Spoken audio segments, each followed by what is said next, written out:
అలాగే ఉంటాయండి.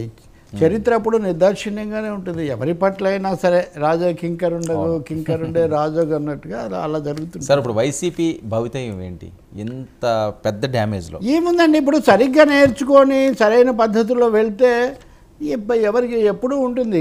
ఎప్పుడు ఏదో ఒక తలుపు తెరిచే ఉంటుందంట. మనుషులకు కానీ, పార్టీలకు కానీ, వ్యవస్థలకు కానీ. మీరు సక్రమంగా ఉండాలి, పరీక్షించుకోవాలి, తప్పులు దిద్దుకోవాలి, ప్రజలకు కూడా ఒక నేర్చుకుంటామని హామీ ఇవ్వాలి, అంతే తప్ప ఇదిగో ఈ లేనిపోని థీరీల్లోకి అయితే కూరుకుపోకూడదు. వైసీపీ భవిష్యత్ ఏం అవ్వదు. నేను మీకు చాలాసార్లు చెప్పాను, మీకే కాదు మీడియాలో ఎప్పుడు తెలుగుదేశం అయిపోయిందని వైసీపీ వాళ్ళు ఎన్నిసార్లు ప్రతి అవహేళన చేశారు. చంద్రబాబు నాయుడుకు ఇదేం లేదు, లోకేష్ పాప అవన్నీ నిజమయ్యాయా? అవును. ఇప్పుడు ఎవరిని వర్మనన్నా రవినన్నా ఎవరికి ఉండేది ఇది వాళ్ళకు ఉంటుంది. ఇంకోటి వీళ్ళు రాజకీయ అధినేతలుగా ప్రభుత్వాలు చక్రాలు తిప్పిన వాళ్ళుగా వీళ్ళ వెనక ఉండే రాజకీయ శక్తులు, ఆర్థిక శక్తులు ఉంటాయి.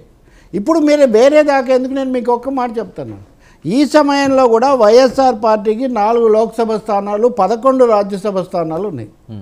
ఇవి ఇంకో 2 ఏళ్ల దాకా ఉంటాయి నాకు తెలిసి. 11 రాజ్యసభ స్థానాలు చాలా కీలకం. ఇప్పుడు మోదీ కూడా ఎన్డీఏ సమావేశంలో చంద్రబాబుతో ఏం మాట్లాడినా జగన్నే వదులుకోడు. 11 లోక్సభ స్థానాలు రేపు ఆయన ఏం చేయాలన్నా, ఏ బిల్లు ఆమోదం పొందాలన్నా చాలా ముఖ్యం. పైగా ఆయన బలం కూడా తగ్గింది. అవును. వీళ్ళిద్దరి పొత్తు కూడా ఇద్దరితో పొత్తు కొనసాగిస్తామనే దాని మీద ఏర్పడింది. కాకపోతే మరీ వన్ సైడ్ కాదు, ఇంకా అంతకంటే కూడా ఎక్కువైపోయింది కాబట్టి తీర్పు.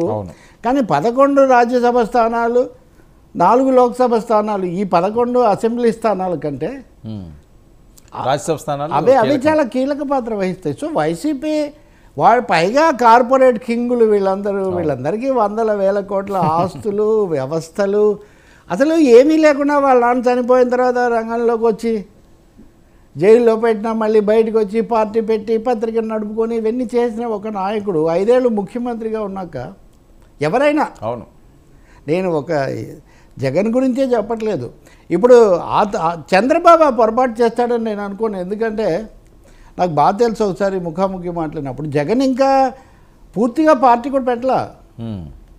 కిరణ్ కుమార్ రెడ్డి ప్రభుత్వం ఉంటుంది లేదు ఇదంతా నడుస్తుంది. ఆ రోజుల్లో కూడా ఆయన జగన్ను చాలా సీరియస్గా తీసుకున్నాడు కాబట్టే కిరణ్ కుమార్ రెడ్డిని కూడా అప్పుడు ఆ ప్రభుత్వం పడిపోకుండా కాపాడి. చంద్రబాబు నాయుడు విషయంలో ఒకటి గుర్తించాలండి, ఆయన రాజకీయ జీవితంలో చాలా సవాళ్ళు ఎదుర్కొన్నాడు. ఇంకొకటి ఈ లౌకిక తత్వం, ఇంకొకటి ఇలాంటివి ఏం పెట్టుకోలేదు. యూటర్న్ బాబు మీరు ఏమన్నా సరే ఏదో ఒక టర్న్ తీసుకొని అక్కడ నిలబడాలి ముఖ్యమని. మీరు కాంగ్రెస్లో ఉండి ఓడిపోయాడు, మామతో రాలేదు, తర్వాత మామయ్యతో వచ్చాడు. పార్టీలో అంతర్గత ప్రత్యర్థులు చాలామంది ఉన్నారు. ఆ మామ మీద తిరుగుబాటు చేసి ఆ పార్టీని తెచ్చుకున్నాడు.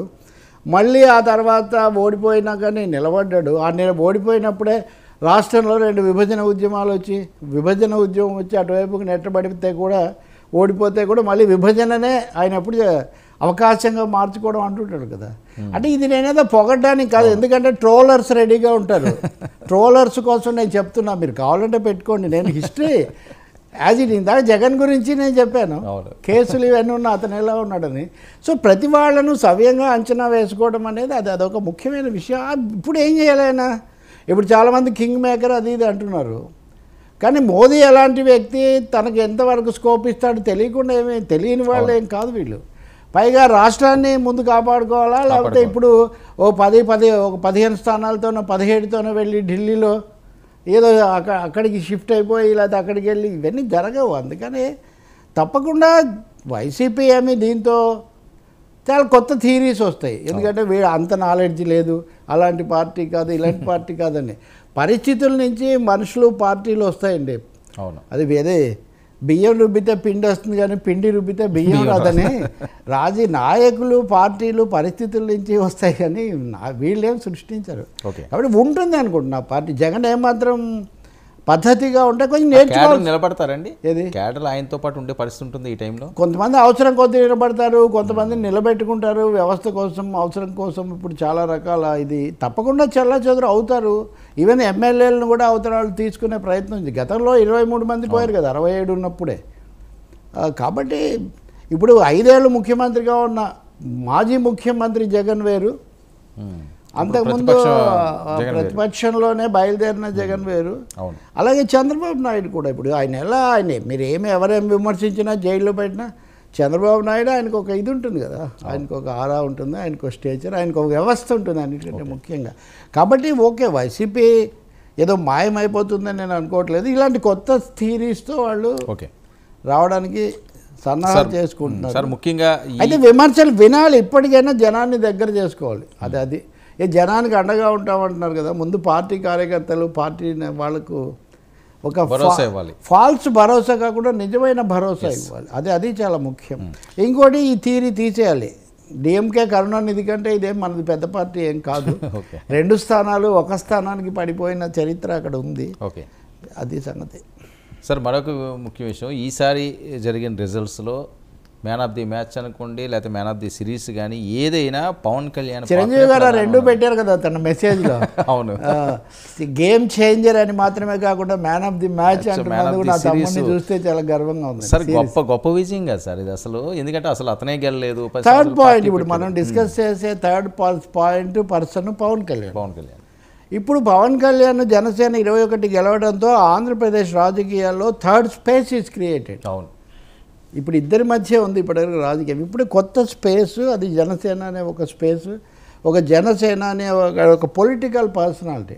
ఇప్పటివరకు ఆయన ఫిలిం పర్సనాలిటీ, ఆ గ్లామరు, యూత్, కొంచెం సోషల్ ఆ వర్గం వాళ్ళు బలపరుస్తారని ఇదే. కానీ ఇప్పుడు ఆయన is a very strong personality. కాబట్టి నిజమైన గేమ్ ఇప్పుడు పవన్ కళ్యాణ్కు జగన్కు కూడా స్టార్ట్ అవుతుంది.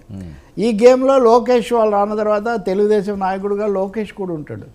So it will be a three leader affair. ముందు వెనకలే అందరూ సమానంగా ఉండరు, కానీ జరగబోయేది అంటున్నాను నేను యాక్చువల్. ఇప్పుడు మనం బీహార్ గురించి మాట్లాడితే తేజస్వి యాదవ్ గురించి చర్చిస్తాం, కానీ లాలూ యాదవ్ కాదు కదా, అంటే ముఖ్యమంత్రిగా లేడనుకోండి. కాబట్టి పవన్ కళ్యాణ్ నిన్న మాట్లాడింది థ్యాంక్స్ గివింగ్ ప్రసంగం చాలా కొద్దిసేపు మాట్లాడాడు, కానీ it is in right direction. ఆయన 3 ఇండికేషన్స్ ఇచ్చాడు. మొదటిదేమో నేను కొన్ని ప్రత్యేక పరిస్థితుల్లో అవసరమని భావించి ఇదంతా చేశాను, నేను చెప్పిన మాట నేను నిలబెట్టుకున్నాను, జగన్ బై వైసీపీ దాన్ని నేను సాధించాను. అయితే మీరు ఏమాత్రం ఈ విజయాన్ని వైసీపీ మీద మనం ఏదో కోపమో కక్షో దానికోసం ఇది మీరు ఉపయోగించుకోకూడదు. దాని ముందు అసలు ఫస్ట్ మనం తీసుకోవాల్సిన నిర్ణయం, we should not anyway vengeance revenge ఇట్లాంటివి పనికిరావని. ఇన్ని మాటలు చెప్పకపోయినా అర్థం ఇదే. మూడోది అంటే నేను ఎందుకు వ్యతిరేకించి సాధించాను, but at the same time సాధించినప్పటికీ వాళ్ళ మీద రాజకీయంగా సాధించామే కానీ కక్ష సాధించటం కాదు. మూడోది ఈ క్రమంలో వాగ్దానాలు చేసాము, ఆ వాగ్దానాలకు కట్టుబడి ఉంటాము. ఏదో ఎన్నికలు అయిపోయి ఓడ దాటి తెప్ప తగలేసేవాడిని కాదు. అంటే అందులో ఏంటి ఓపీఎస్ గురించి మాట్లాడతానని చెప్పాను. సరే అది చాలా కష్టమైంది. ఆయన చెప్తుంది ప్రత్యేక హోదా కోసం కూడా నేను మాట్లాడతాను. అంటే ఈ